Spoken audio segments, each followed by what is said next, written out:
Hi dears, welcome to home queen treats. இப்போ இருக்கிற மழை காலத்தில் ரொம்பவே மழை பெஞ்சிட்ருக்கு. ஸோ துணி எல்லாமே காயாமல் ஈரப்பதத்தில் இருக்கும்போது நம்ம அதை எப்படி தான் காய வச்சு மடித்து வச்சாலுமே துணியில் ஏற்படக்கூடிய சில துர்நாற்றம் இருக்கும். இந்த மாதிரி நான் ஒரு 10 டிப்ஸ் இந்த வீடியோவில் சொல்லியிருக்கேன். வீடியோவை ஸ்கிப் பண்ணாமல் கடைசி வரைக்கும் பாருங்கள், ரொம்பவே பயனுள்ளதாக இருக்கும். இந்த மாதிரி ஃபாலோ பண்ணிங்கன்னா துணி ரொம்பவே வாசனையாக இருக்கும். வாங்க இப்போது வீடியோக்குள்ளே போகலாம். அதுக்கு முன்னாடி நீங்கள் இப்போ தான் ஃபர்ஸ்ட் டைம் என்னோட சேனல் பார்க்குறீங்கன்னா கீழே இருக்கிற சப்ஸ்கிரைப் பட்டனை கிளிக் பண்ணிக்கோங்க. பக்கத்தில் இருக்கிற பெல் ஐக்கானையும் கிளிக் பண்ணிக்கோங்க. ஸோ நான் போடுற அப்டேட்ஸ் உங்களுக்கு நோட்டிஃபிகேஷன் வரும். டிப் நம்பர் 1, இந்த மாதிரி நம்ம வீட்டில் ஏதாவது பிளாஸ்டிக் பேப்பர் இல்லைனா ஜிப்லாக் கவர் எது இருந்தாலும் நம்ம எடுத்துக்கலாம். பிளாஸ்டிக் கவர் எதாக இருந்தாலும் எடுத்துக்கிட்டு இந்த மாதிரி வாசனை இருக்கிற ஊதுபத்தி, எந்த ஃப்ளேவர் வேணாலும் இருக்கலாம். ஊதுபத்தி நீங்கள் 2-3 கூட எடுத்து சேர்த்துக்கலாம். நான் இன்றைக்கி ஒன்று தான் எடுத்திருக்கேன். இந்த மாதிரி ஒரு சிசர் எடுத்து இதோடைய மேலே இருக்கிற அந்த பவுடரை மட்டும் நான் இந்த மாதிரி கட் பண்ணி எடுக்கிறேன். ஸோ இந்த மாதிரி 2 பக்கமும் கட் பண்ணும்போதே அந்த பவுடர் மட்டும் நமக்கு தனியாக வந்துடும். அண்ட் அந்த குச்சி பார்த்திங்கன்னா அதிலே தான் இருக்கும். ஸோ இந்த மாதிரி நான் ஃபுல்லாத்தையுமே கட் பண்ணி எடுத்துக்கிறேன்.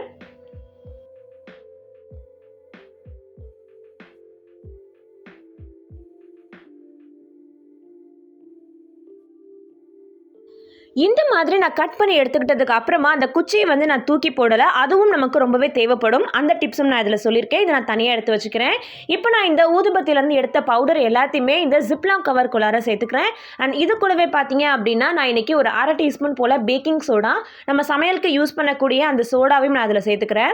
ஸோ இதை நான் எதுக்கு சேர்க்குறேன் அப்படின்னு பார்த்தீங்கன்னா, இந்த பேக்கிங் சோடா ஈரப்பதத்தை எல்லாத்தையுமே அப்சர்வ் பண்ணிக்கும். ஸோ அதுக்காக தான் இது 2த்தையுமே சேர்த்து நான் நல்லாவே மிக்ஸ் பண்ணிக்கிறேன். இப்போ நான் இந்த ஜிப்லாக் கவரை மூட போகிறதில்ல. கொஞ்சம் காத்தோட்டம் இருக்கணும் அப்படின்றதுக்காக ஓப்பனாக தான் வச்சுருக்க போகிறேன். ஜிப்லாக் கவர் மட்டும் இல்லை, நம்ம வீட்டில் ஏதாவது சின்னதாக டப்பா இருந்தால் கூட அந்த டப்பாக்குள்ளே இந்த ஊதுபத்தி பவுடர் அப்படி இல்லைனா ஜவ்வாது இந்த மாதிரி பவுடர் இருந்துச்சுன்னா போட்டுட்டு அது கூட ஒரு 1/2 டீஸ்பூன் நம்ம பேக்கிங் சோடா சேர்த்துட்டு அந்த மூடியில் சில ஓட்டைகள் போட்டு கூட நம்ம வைக்கலாம். துணி மடித்து வைக்கிற ஷெல்ஃபில் வைக்க முடியும். ஸோ நான் இந்த மாதிரி கவரில் போட்டுட்டு நான் மடித்து வைக்கக்கூடிய ஷெல்ஃப்லேயோ இல்லை பீரோ உள்ளுக்குள்ளேயோ இந்த மாதிரி எந்த விதமான துர்நாற்றம் வராமல் இருக்கணும் அப்படின்றதுக்காக இந்த மாதிரி புடவைக்கு நடுவில் கூட வைக்கலாம். அப்படி இல்லைனா நம்ம கீழே ஒரு துணி போட்டு மேலே எல்லாமே அடுக்கி வச்சுருப்போம். ஸோ அந்த துணிக்கு அடியில் கூட நம்ம பீரோவோட அந்த ஷெல்ஃபில் போட்டு வச்சிடலாம். ஸோ ஈரப்பதத்தில் இருக்கக்கூடிய ஸ்மெல் இந்த மாதிரி நம்ம வைக்கும்போது வராது. அடுத்தது பார்த்தீங்கன்னா, நான் அந்த ஊதுபத்தியிலேருந்து எடுத்து அந்த குச்சியுமே தூக்கி போடலை. இதுலேயுமே ரொம்பவே வாசனை இருக்கும். ஸோ அதனால் நம்ம துணி மடித்து வைக்கிற அந்த ஷெல்ஃபில் துர்நாற்றம் இல்லாமல் இருக்கணுன்றதுக்காக ஜஸ்ட் நான் சைடில் சும்மா இடம் இருக்கிற இடத்துல இதை நான் சொருகி விட்டுறேன். இந்த குச்சியில் இருக்கிற வாசனை கூட துணியில் இறங்கிடும். மழை காலத்தில் நம்ம துணி ரொம்பவே ஸ்மெல்லாக இருக்காது. நெக்ஸ்ட் டிப் நம்பர் 2, நம்ம வீட்டில் இந்த மாதிரி சானிடைசர் இப்போது அதிகமாகவே எல்லார் வீட்லேயுமே இருக்கும். ஸோ யூஸ் பண்ணிகிட்டு இருக்கிற ஒரு சானிடைசர் பாட்டில் நான் எடுத்துக்கிறேன். ஸோ இதை நான் என்ன பண்ண போகிறேன் அப்படின்னு நீங்கள் பார்க்கலாம். இது அப்படியே நான் ட்ரெஸ்ஸில் தெளித்து விட்டுருவேன்னு நீங்கள் நினைக்கலாம். அது கிடையாது. இந்த மாதிரி சானிடைசர் பாட்டில் நம்ம காற்று போக திறந்து வச்சோம் அப்படின்னா அது காற்றுல கலந்து எவாப்ரேட் ஆகிடும். நம்ம எப்படி கையில் தேய்ச்ச உடனே எவாப்ரேட் ஆகுதோ அந்த மாதிரி. ஸோ நான் இந்த மாதிரி வெளியில் காற்று உள்ளே போகிற மாதிரி நான் ஓப்பன் பண்ணி வச்சுக்கிறேன். நம்மளுடைய கபோர்ட்லேயோ இல்லை பீரோலையோ ஆர் நம்மளுடைய ஷெல்ஃப்லையும் இந்த மாதிரி ஓப்பன் பண்ணி காத்தோட்டமாக வைக்கும்போது காற்றுல அந்த சானிடைசர் எவாப்ரேட் ஆகும்போது நமக்கு துணிகளில் அந்த வாசனை சானிடைசருடைய ஃப்ளேவர் தான் தெரியும். நமக்கு மழையில் ஈரமான அந்த ஸ்மெல் வராது.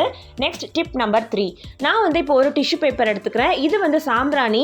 ஸோ நிறைய பேர் வீட்டில் சாம்பிராணி போடுற பழக்கம் இருக்கும். நிறைய பேர் இந்த சாம்பிராணி கல் வச்சுருப்போம். ஸோ இந்த சாம்பிராணியை எடுத்து நான் ஒரு டிஷ்யூ பேப்பரில் சுற்றி ரப்பர் பேண்ட் போட்டுக்கிறேன். ஸோ இதையுமே நம்ம துணி மடித்து வைக்கிற ஷெல்ஃபில் போட்டு வைக்கும்போது ரொம்பவே வாசனை கமகமக்கும். இந்த மழையினால் ஏற்படக்கூடிய ஈரமாக ஏற்படக்கூடிய இந்த ஸ்மெல் நமக்கு வராது. அதே மாதிரி துணிகள் தவிர்த்து நம்ம வச்சுருக்கிற புக்ஸாக இருக்கட்டும் அண்ட் கபோர்டில் லாக்கரில் வச்சுருக்கிற சில திங்ஸ் எல்லாமே இந்த மழை காலத்தில் ரொம்பவே ஸ்மெல் அடிக்கும். ஸோ அந்த மாதிரி டைம்லலாம் இந்த மாதிரி சாம்பிராணி டிஷ்யூ பேப்பரில் போட்டு நம்ம போட்டுட்டோம் அப்படின்னா எந்த விதமான ஸ்மெல்லும் வராது. நீங்கள் லாக்கர் ஓப்பன் பண்ணாலே ரொம்பவே நல்ல ஒரு சாம்பிராணி ஸ்மெல் தான் நமக்கு வரும். இந்த டிப்ஸ் உங்களுக்கு பிடிச்சிருக்கு அப்படின்னா கீழே இருக்கிற லைக் பட்டனை கிளிக் பண்ணிக்கோங்க ஃப்ரெண்ட்ஸ். நம்ம சேனலை நீங்களும் சப்ஸ்கிரைப் பண்ணலாம், மறக்காமல் சப்ஸ்கிரைப் பண்ணிடுங்க. நெக்ஸ்ட் டிப் நம்பர் 4, நான் இன்னொரு டிஷ்யூ பேப்பர் எடுத்துக்கிறேன். இந்த டிஷ்யூ பேப்பரில் நம்ம எந்த விதமான பவுடருமே நம்ம யூஸ் பண்ணுவோம். ஸோ அந்த பவுடரில் நான் வந்து நம்ம யூஸ் பண்ணக்கூடிய நல்ல வாசனை இருக்கிற ஒரு பவுடரை வந்து இந்த டிஷ்யூ பேப்பர் ஃபுல்லாகவே நான் வந்து ஸ்ப்ரெட் பண்ணிக்கிறேன். இந்த மாதிரி மடிச்சுட்டு இதை அப்படியே நம்மளுடைய துணிகளுக்கு அடியில் வைக்கலாம். இந்த மாதிரி ஒரு 4-5 டிஷ்யூ பேப்பர் செஞ்சு வச்சுக்கிட்டிங்கன்னா நம்ம எல்லா துணிக்கு அடியிலுமே வைக்க முடியும். ஸோ நம்ம ஒன்ஸ் மடித்து வச்சுட்டு அடுத்து எடுத்து யூஸ் பண்ணும்பொழுது நம்மளோட துணி வந்து ரொம்பவே நல்ல வாசனையாக இருக்கும். இந்த டிப்ஸ் பிடிச்சிருக்குன்னா ஒரு லைக் கொடுங்க ஃப்ரெண்ட்ஸ். உங்கள் ஃபேமிலி அண்ட் ஃப்ரெண்ட்ஸ்க்கு மறக்காமல் ஷேர் பண்ணுங்கள். Tip number 5. இந்த டிப்ஸ் எல்லாத்துக்குமே மேக்ஸிமம் தெரிஞ்சிருக்க வாய்ப்பு இருக்குது. ஸோ 1 டீஸ்பூன் அரிசி 1 டீஸ்பூன் பருப்பு எடுத்து நான் இந்த டிஷ்யூ பேப்பரில் கட்டி ஒரு ரப்பர் பேண்ட் போட்டுக்கிறேன். அண்ட் இந்த மாதிரி பண்ணுறதுனால இதுவுமே பார்த்தீங்கன்னா ஈரப்பதத்தை எல்லாமே எடுத்துக்கும். ஸோ இந்த டிப்ஸ் நிறைய பேருக்கு தெரிஞ்சிருக்கும். இது நீங்கள் டிஷ்யூ பேப்பரில் தான் வைக்கணும்னு அவசியம் கிடையாது. ஏதாவது துணியில் கூட கட்டி வைக்கலாம். இதே மாதிரி ஷெல்ஃபில் மடித்து வைக்கிற துணிக்கு அடியில் நீங்கள் போட்டுக்கலாம். Tip number 6. அடுத்தது பார்த்தீங்க அப்படின்னா நான் இன்றைக்கி ஒரு அத்தர் பாட்டில் எடுத்துக்கிறேன். இந்த அத்தர் பாட்டில் பார்த்தீங்கன்னா ஒரு டிஷ்யூ பேப்பர் எடுத்து அதில் இந்த மாதிரி காயின்ஸ் வச்சு அந்த காயினை சுற்றி நான் வந்து ரப்பர் பேண்ட் போட்டுக்க போகிறேன். இது வந்து பிடிக்கிறதுக்கு ஒரு பிடிமான மாதிரி இருக்கிறதுக்காக. அண்ட் இப்போ வந்து நான் என்ன பண்ண போகிறேன் அப்படின்னா அந்த ரப்பர் பேண்ட் போட்டதுக்கப்புறம் அந்த காயினுடைய ஹெட்டில் வந்து நான் இந்த அத்தரை வந்து ஃபுல்லாகவே வந்து ஸ்ப்ரெட் பண்ணி விட்டுக்க போகிறேன். ஸோ இந்த மாதிரி பண்ணும்போது நமக்கு சீக்கிரமாக டிஷ்யூ பேப்பர் வந்து எங்கேயுமே விலகி நம்ம வந்து போயிடாது. அண்ட் அதே மாதிரி டிஷ்யூ பேப்பர் நம்ம வைக்கும்போது சாதாரணமாக அதில் அத்தர் தடவை வச்சோன்னா நம்மளே தெரியாமல் அது வந்து கீழே விழுந்தாலும் நம்ம எடுத்து போட்டுருவோம். இந்த மாதிரி காயினில் சுற்றி வைக்கும்போது ரொம்ப நாளைக்கு டிஷ்யூ பேப்பர் அந்த காயினோட இருக்கும். அந்த காயினோட இருக்கக்கூடிய ஸ்மெல்லும் பார்த்திங்கன்னா துணிகளில் ரொம்ப அதிகமாகவே இருக்கும். இந்த மாதிரி ஷெல்ஃபுடைய கார்னர்ஸில் நம்ம போட்டு வச்சுட்டோம்னா இந்த மாதிரி மழை காலத்தில் ஏற்படக்கூடிய ஸ்மெல்ல இருந்து துணிகளை நம்ம பாதுகாக்க முடியும். Tip number 7. நான் வந்து இன்னொரு டிஷ்யூ பேப்பர் எடுத்துக்கிறேன். நம்ம ரெகுலராக யூஸ் பண்ணக்கூடிய எந்த சோப்பாக இருந்தாலும் பரவாயில்ல, நம்மளுடைய பாத்திங் சோப் ரொம்பவே வந்து வாசனையாக இருக்கும். குறிப்பாக நான் வந்து மைசூர் சாண்டல் சோப் எடுத்திருக்கேன். இதில் ரொம்ப சாண்டல் ஸ்மெல் வந்து அதிகமாக இருக்கும். ஸோ இதை வந்து லேசாக இந்த மாதிரி கத்தி எடுத்து நம்ம எப்படி பீட்ரூட்டுக்கு தோல் சேர்த்துவோமோ அந்த மாதிரி லேசாக தோல் சேர்த்தணும். அந்த மாதிரி பண்ணாலே சோப்பெல்லாம் வந்து லேயர் லேயராக வர ஆரம்பிக்கும். நான் வந்து இந்த மாதிரி டிஷ்யூ பேப்பர் ஃபுல்லாகவே இந்த மாதிரி ஸ்ப்ரெட் பண்ணி விட்டுக்கிறேன். அண்ட் இதை வந்து நான் வந்து அதே மாதிரி மடித்து ஒரு ரப்பர் பேண்ட் போட்டு ஒரு ரெக்டாங்கிள் ஷேப்க்கு நான் கொண்டு வந்துக்கிறேன். அண்ட் இதையும் நம்ம அதே மாதிரி ஷெல்ஃபுடைய துணிகளில் வைக்கும்போது ரொம்பவே வாசனையாக இருக்கும். ஸோ நீங்கள் யூஸ் பண்ணிகிட்டு இருக்க சோப் வந்து வச்சாலே போதும். அண்ட் அதே மாதிரி எக்ஸ்ட்ரா சோப் வந்து நீங்கள் ரொம்ப கரைஞ்சி போய் சின்னதாக இருக்குது அப்படின்னா கூட அதை நம்ம பாத்திங்க்கு யூஸ் பண்ண மாட்டோம். ஸோ அந்த மாதிரி இருக்க சோப் வந்து அப்படியே எடுத்து நீங்கள் டிஷ்யூ பேப்பர் உள்ள வச்சு மடித்து ரப்பர் பேண்ட் போட்டு நீங்கள் ஷெல்ஃபில் வச்சுட்டாலுமே அந்த சோப்போட ஸ்மெல் வந்து ரொம்பவே நல்லாயிருக்கும். துணியில் ஏற்படக்கூடிய அந்த ஈரத்தில் வர ஸ்மெல் வந்து கண்டிப்பாக வரவே வராது. இந்த டிப்ஸும் ட்ரை பண்ணி பாருங்கள். பிடிச்சிருக்குன்னா நம்ம ஹோம் குயின் ட்ரீட்ஸ்க்கு ஒரு சப்ஸ்கிரைப் கொடுங்க. ஸோ இந்த மாதிரி மொத்தமான பேண்ட்லாம் பார்த்தீங்கன்னா காயறதுக்கு ரொம்ப கஷ்டப்பட்டு நம்ம காஞ்சி மடித்து வைப்போம். பட் மடித்து வச்சு எடுத்து நம்ம யூஸ் பண்ணும்போது பார்த்தீங்கன்னா அதோட ஸ்மெல் வந்து நமக்கு ரொம்பவே இரிட்டேட் ஆகும். இந்த மாதிரி பண்ணிங்கன்னா ரொம்பவே யூஸ்ஃபுல்லாக இருக்கும். Next tip number 8.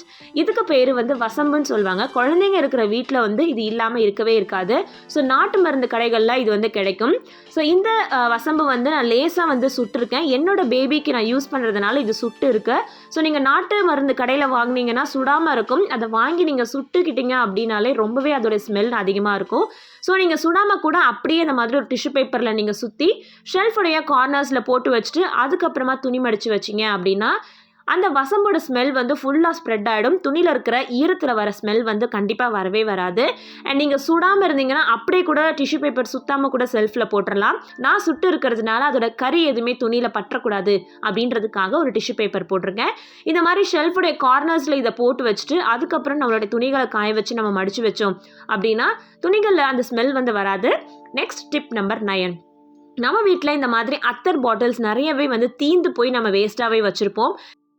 இந்த மாதிரி எம்டியாக இருக்கக்கூடிய அத்தர் பாட்டில்ஸ் எல்லாமே தூக்கி போடாமல் ஒரு சிலது மறந்து போய் ஷெல்ஃப்லேயே இருக்கும். ஸோ நமக்கு வந்து மழை காலத்தில் துணி வாசனையாக இருக்கணும். ஸோ என்னென்னலாம் பண்ணலாம் அப்படின்ற டிப்ஸில் இதுவும் ஒன்று. இந்த அத்தர் பாட்டிலில் நம்ம என்ன தான் தீந்து போனாலுமே அதோட மூடிலையும் சரி பாட்டிலையும் சரி நல்லாவே வாசனை இருக்கும். ஸோ அந்த வாசனையை நம்ம யூஸ் பண்ணிக்கலாம். நம்ம மடித்து வைக்கக்கூடிய ஷெல்ஃபில் வந்து இந்த பாட்டிலை ஓப்பன் பண்ணி வச்சுட்டோம் அப்படின்னா இந்த அத்தர் பாட்டிலில் இருக்கக்கூடிய வாசனை பார்த்திங்கன்னா அந்த துணி ஃபுல்லாகவே பரவிடும். ஸோ நமக்கு ஈரத்தால் ஏற்படக்கூடிய அந்த ஒரு துர்நாற்றம் வந்து வரவே வராது. அந்த மாதிரி நம்ம மடித்து வைக்கிற துணிகளுடைய சந்தில் இடம் இருக்கும் இல்லையா, ஸோ அதில் வந்து இந்த மாதிரி நிற்க வச்சிடலாம். அண்ட் அந்த பாட்டிலோட மூடிலையுமே நமக்கு ரொம்பவே வாசனை இருக்கும். இந்த மாதிரி கார்னர்ஸ்லையோ அந்த மூடியை வந்து சும்மா கழட்டி நம்ம ஷெல்ஃபில் போட்டு வச்சிட்டோம் அப்படின்னாலும் ரொம்பவே வாசனையாக இருக்கும். அண்ட் எம்டியான பாட்டில் அப்படின்றதுனால அதில் லேசான வாசனை வந்து அப்படியே நம்ம துணிகளில் தேய்ச்சி விட்டால் கூட நம்ம துணிகள் வந்து ரொம்பவே வாசனையாக இருக்கும். துர்நாற்றம் எதுவுமே அடிக்காது. இந்த மூடியை கூட நம்ம அப்படியே கார்னரில் கூட வச்சுக்கலாம். இந்த டிப்ஸும் ரொம்ப யூஸ்ஃபுல்லாக இருக்கும்னு நினைக்கிறேன். பிடிச்சிருந்தா ஒரு லைக் கொடுங்க. நெக்ஸ்ட் டிப் நம்பர் 10 லாஸ்ட்டாக நம்ம பார்க்கக்கூடிய டிப்ஸ் என்னன்னு பார்த்தீங்கன்னா இது ரொம்பவே சிம்பிளான ஒரு டிப்ஸ் தான். பட் இப்படி கூட யோசித்தோம் அப்படின்னா நம்ம துணிகள்லேருந்து துர்நாற்றத்தை நம்மளால் போக்க முடியும். நம்ம எல்லா துணிகளுக்கும் கம்ஃபர்ட் போடுறது, கண்டிஷனர் போடுறது வழக்கமாக வச்சுருப்போம். பட் போட்டு முடிச்சுட்டு அந்த பாட்டிலில் வந்து நம்ம வேற எங்கேயும் வைக்காமல் துணி மடித்து வைக்கிற ஷெல்ஃப்லேயே அந்த பாட்டில் வச்சோன்னா அந்த ஷெல்ஃப் முழுக்க அந்த கண்டிஷனரோட வாசனை ரொம்பவே ஸ்ப்ரெட் ஆகும். இதில் ஒரு காரணம் நம்ம துணிகளை துர்நாற்றத்தை போக்க முடியும். இந்த மாதிரி டிப்ஸ் எல்லாம் உங்களுக்கு பிடிச்சிருக்குன்னா கண்டிப்பாக லைக் பண்ணுங்கள். இந்த வீடியோ பார்த்ததுக்கு நன்றி. மறக்காமல் நம்ம சேனலுக்கு ஒரு சப்ஸ்கிரைப் கொடுங்க. Thank you so much for watching this video.